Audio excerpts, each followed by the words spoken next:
Hello and welcome to your astrological vibrations for Thursday, February 16th, 2023 by Gaia Blooming.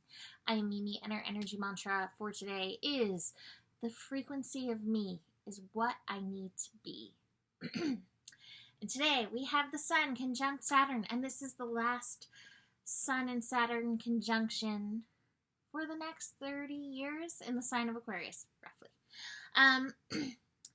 And we've been talking about this energy all this week, and it has some of that heaviness, and it has the shoulddiness, and we have some dumpster fire stuff going on in this world. Some, right? Just a little bit. And I read the most perfect thing today. So I have this person who I follow who has some psychic gifts, and they often have dreams. I'll actually share this on Gaia Blooming so you can read it yourself.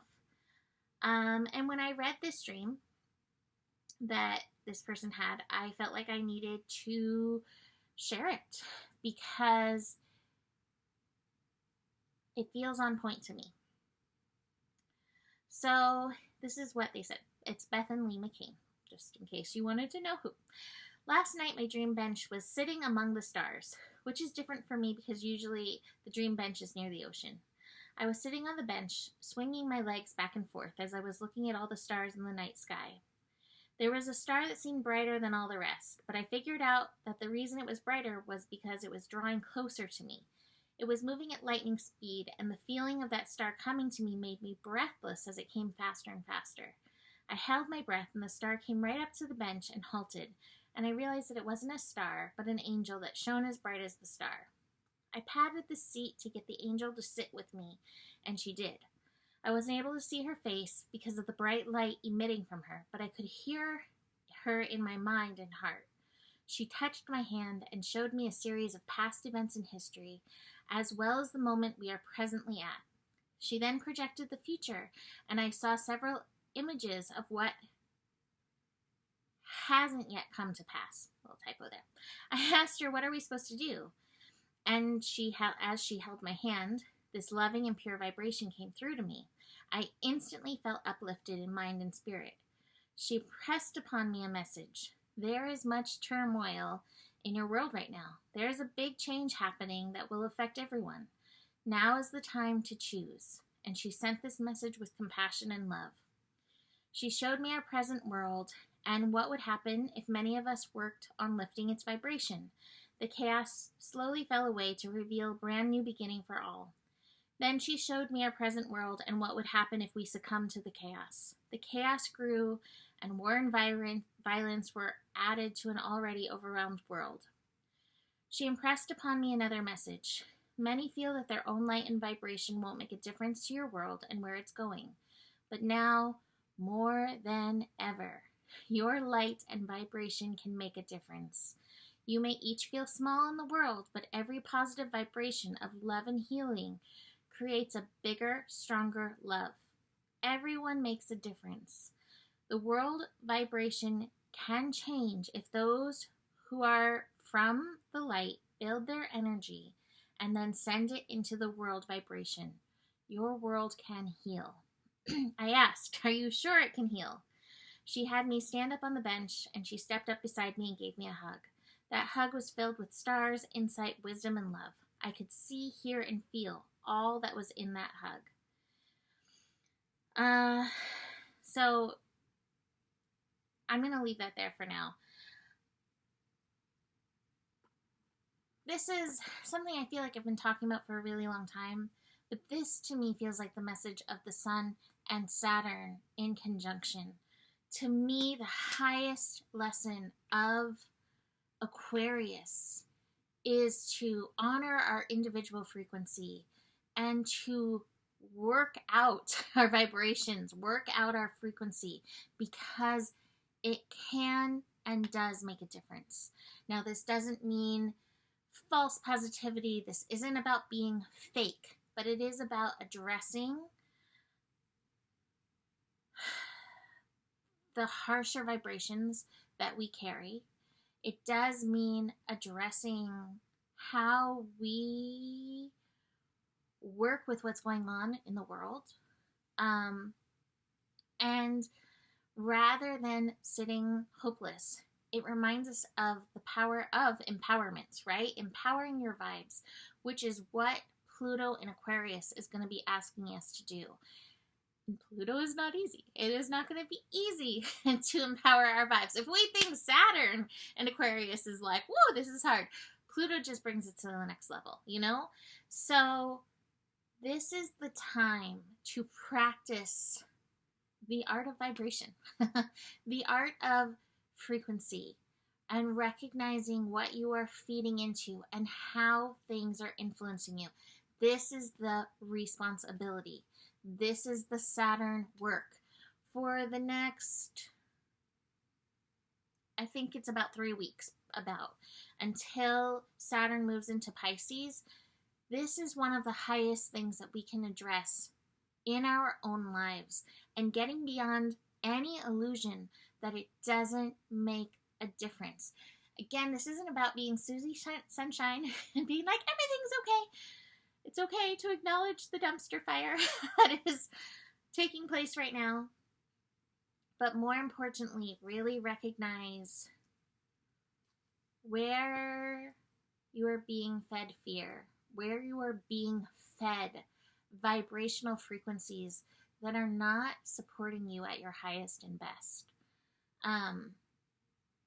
And seeing what you can do about that, what you need for you. This is not any comparison to anybody else. What do you need for you to be in that highest state for yourself? And this includes, what do you need to do for you when you go down, right? When you have those moments you're like, I have to tend to this part within myself. That is okay. That is needed. Always tend to these places and know that it is making a difference. Show up in personal responsibility to yourself, to your frequency. That is the best gift that you can give to anybody in the world at this time. So this is my message for Sun and Saturn.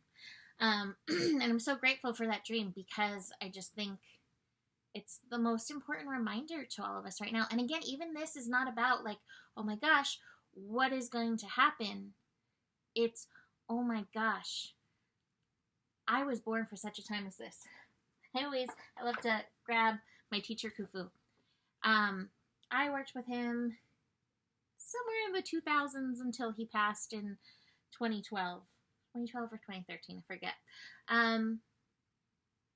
But Khufu was like, we came here for this time. And I'm always reminding myself that when I'm like, what the heck was I thinking? We came here for this time. You came here because you have a special offering. That offering that you have is you. And just keep that in mind. The world just needs what you have to offer. And that is enough. So, besides the Sun and Saturn, Moon in Capricorn may add to the shouldiness. It's so interesting that so much in life, the first part of our life is untraining us from who we really are. And I think that's just something to notice. You know, like, that's been a big part of the world between going to school and other things, is untraining you from being who you are. And so this is the call to retraining, rebalancing, recalling, remembering, bringing these pieces of yourself forward, and recognizing this as the ultimate responsibility. Moon in Capricorn, like I said, is going to be expanding that energy today, the responsibility vibes. It's going to be squaring Jupiter. Jupiter in Aries. Jupiter in Aries is like, who are you? Let's make it bigger. Like, let's expand that energy field. So watch for that. You may come upon those times today where you hear you're too much, don't do that, any of those things. Who you are is your responsibility. And it's just a calling from the universe right now. Please, Will Real Slim Shady, please stand up. Please stand up. Please stand up is what I'm hearing. Moon connecting to Uranus in the evening. It can be very triggery to be your true self in this world. I find myself tiptoeing a lot because I don't want to step on people's toes, and I don't want to, trigger people a lot of times, and yet it happens. So watch where you're keeping yourself small, in the same reason. And where can we get beyond the illusion that is what we're being called into? Where can we put down the stress of worrying about that energy and instead listen to our inner voice? Now, I also have the past lives card, and it's not just this lifetime, right? This has been going on for lifetimes. So it's not just like I expect you to pop off the mask and be like, here I am, because I know how much work it is for me to be doing the same thing. But that's the call. Show up and do the work and take it off, peel it off layer by layer, like very thin peels of an onion, right? And again, trust that is enough. So that's it for today. You can book a reading with me. Email me, mimiclark@gmail.com. Besides that, the better it gets, the better it gets. There's more than enough love in the world for you. You have the power, and honor your values. Namaste.